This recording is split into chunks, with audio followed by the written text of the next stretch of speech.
नमस्ते सम्पूर्णमा हामीहरु यति बेला दाउरा बनाउन आएको छौं।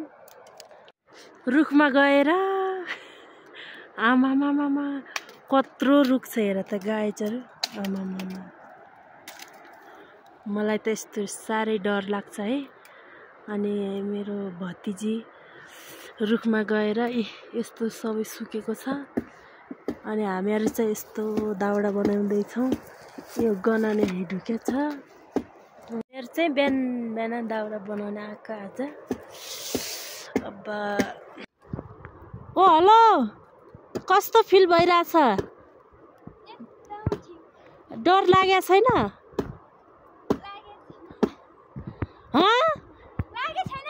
ओहो खत्रै हुन् मान्छे त है। अनि हामीहरु चाहिँ तल लौ झड्यो हाँगा। आमामामामा अब यिनले हाँगा झाडेपछि हामीहरु चाहिँ तल हाँगा बनाउने हाम्रो काम। मजाले चर्को घाम लागिरहेछ। अनि उता हाम्रो महारानी साहब उता बस्नु भएको छ। अनि यता रुखमा गएर त्यसरी दाउरा बनाइराख्नु भएको छ गाइजहरु। राम्रोसँग होसियार गर हे, डर लाग्छ मलाई त। ल ढले ल अड्क्यो त्यहाँ। यता चाहिँ हाम्रो गाउँ हो। अनि हामीहरु दाउरा बनाउँछौं। यो गाउँ चाहिँ तल्फी, पातारासीको तल्फी भन्ने गाउँ हो हाम्रो गाउँ। ओहो मैले चाहिँ दाउरा बनाउने क्रममा 20 रुपैयाँ पाएको छु गाइजहरु। यहाँ कसले खसाल्या रहेछ।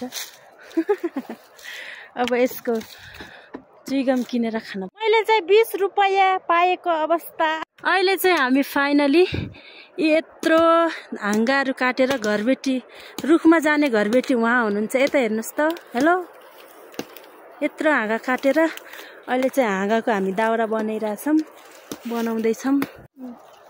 अहिले चाहिँ हामीहरु यसरी दाउरा बनाउँदै छौं गाइजहरु है। यसरी काटेर घरमा लाग्ने हो। टक्क लाएर हामीहरु अब पिठो चाग्न लाग्छौं। अनि दाउरा गरेर पनि यति धेरै भएछन्, आधा उब्रिने छन् के गरे। अनि अनिताले त्यो जाकेर तिम्रो पिठो देख।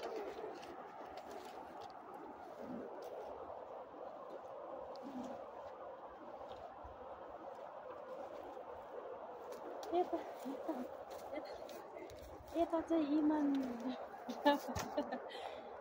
चाहिँ माथि थियो तल त्यहाँ नजाकेर माथि ढिस्कोमा।